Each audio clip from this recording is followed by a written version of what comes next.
Green Bay Packers NFC North. We're finishing it up. Your thoughts? My please. thoughts are what's happening to the before we get Packers to next that, season? God, I hope they lose all their games.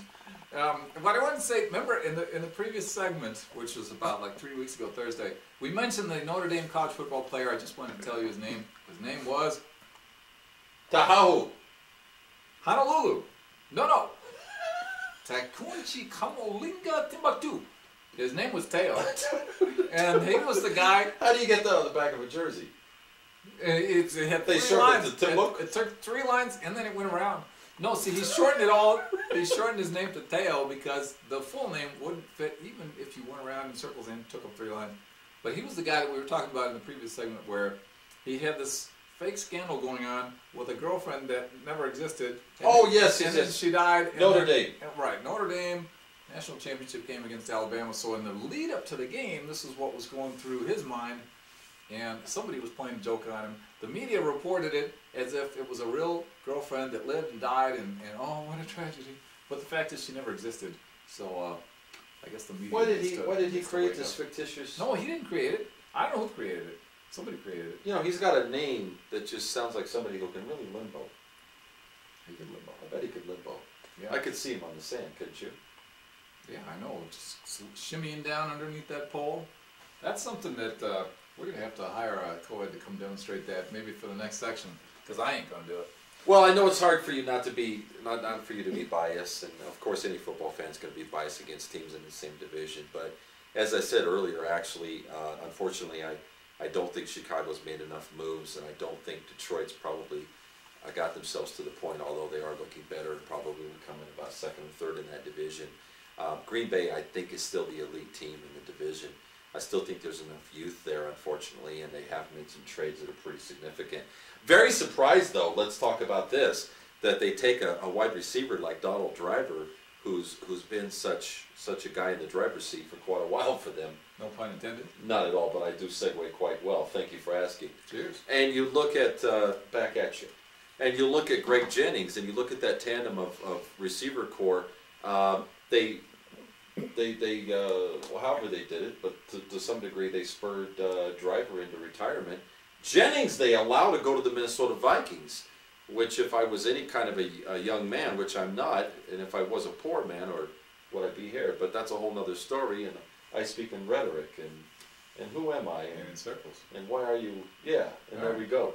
They let Greg Jennings go to the Minnesota Vikings within the division. So we're back to this argument. Yeah. We're back to this interesting subject where there was this guy in Green Bay a long time ago who we thought was really good, and he threw more interceptions than touchdowns, but he won a lot of games, and it looked like he was French, or his name was what, I don't know, and he went from Atlanta, and the next year he's over in Green Bay, and they call him Brett Favre, and then he spends 20 years in the NFL, and when he gets ready to retire, and he's got chew in his mouth, and he's in Mississippi, and they say, are you coming back? He says, I don't know if I'm coming back. And then they ask him a couple weeks later, and he says, yeah, I'd like to go back to Green Bay. And then there's this guy named Thompson, and he's the general manager, and he says, I got all the power here, and I don't care if you are Brett Favre. And he doesn't really say it that way, but he says it that way. Mm-hmm. You know, because actions speak louder than words. And all of a sudden, they made it clear. I finally get to my point, and it was a good point to get to, and I like the way I got there. Yeah, very. Did you enjoy the ride? Very poetic. Thank you. Scenic route. Pretty poetic. And they say, we don't want you back. Right, because we And got all somebody of a that's sudden, better than you.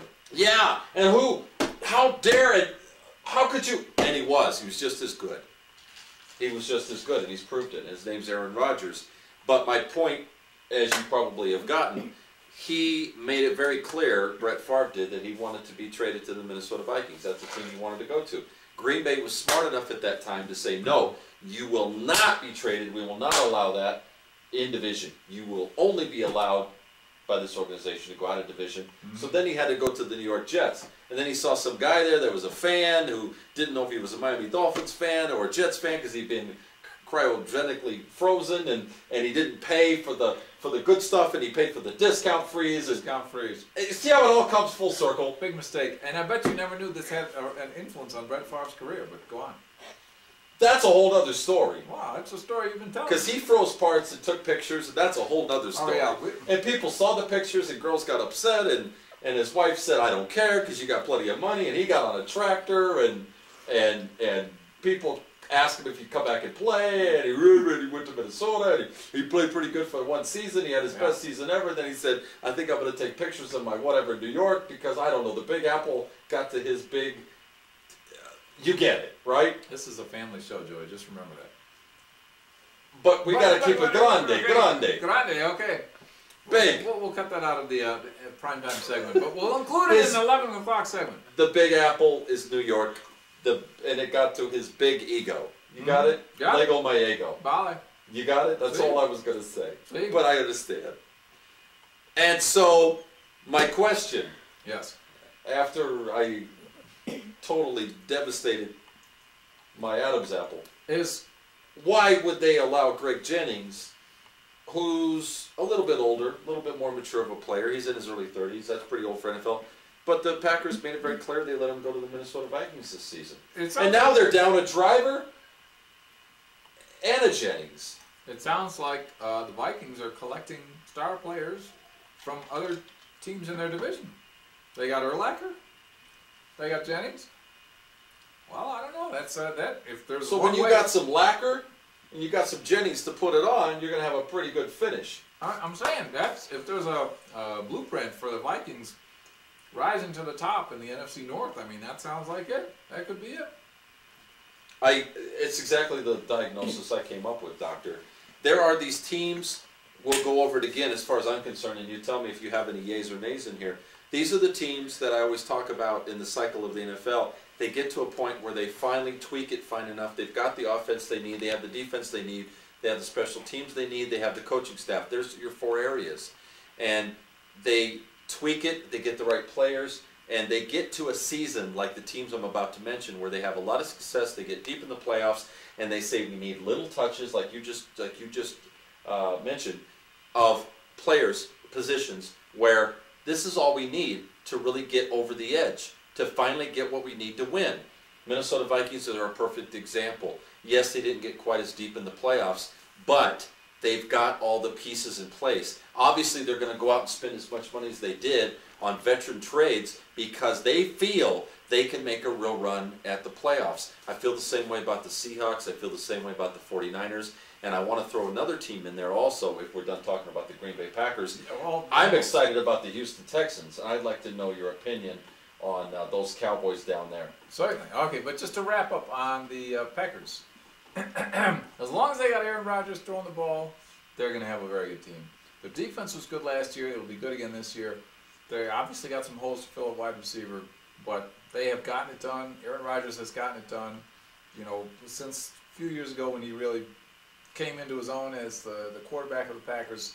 That's a team to be reckoned with. They're going to win the NFC North. They'll have home field advantage for at least one playoff game, and somebody's going to have to take them out. Now, the Niners went in there opening day last year. Nice jersey there. Why, thank you. 5-point underdogs, but they beat the Packers at Green Bay by something like 30-22, and it was all Niners. It wasn't even that close. So, and which basically showed up the weaknesses in the Green Bay defense. In fact, the Niners ran all over them, didn't they? Yeah, they did. And they passed all over them. I recall the game, and the thing about Green Bay is they seem to usually, the last couple of years, if we look back at some of their playoff games with Atlanta, with the 49ers, some of those situations, they get their bearings together toward the end of the season, and there's a lot of reasons why that comes about, because they're a very good team at keeping themselves poised. They go through the same amount of injuries as the other NFL teams, but really what I think it comes down to is Coach McCarthy and that staff, because if I look at one team that has a lot of depth in the key positions, I would say it's the Green Bay Packers. When you have players like John Kuhn at fullback, when you have players like Corliss, which is one of the wide receivers, in which you had the kid last year who was a rookie or a second-year player that really came on strong, and I'm trying to think of his name. When you have players like that, then obviously your scouts are doing a tremendously good job. You're bringing up players from your farm league and from your practice squad, and I think Green Bay just knows really how to do that. I look for them to win the division also, really I do. They have too much of a cutting edge over the other teams in that division. We'll see what Chicago's going to do. We'll see what Detroit does. I think Detroit's poised. They have to get some things together. And in Minnesota's going to be interesting. They're one of them teams like the Falcons, like Seattle. They're getting the players that they need to get them over the hump.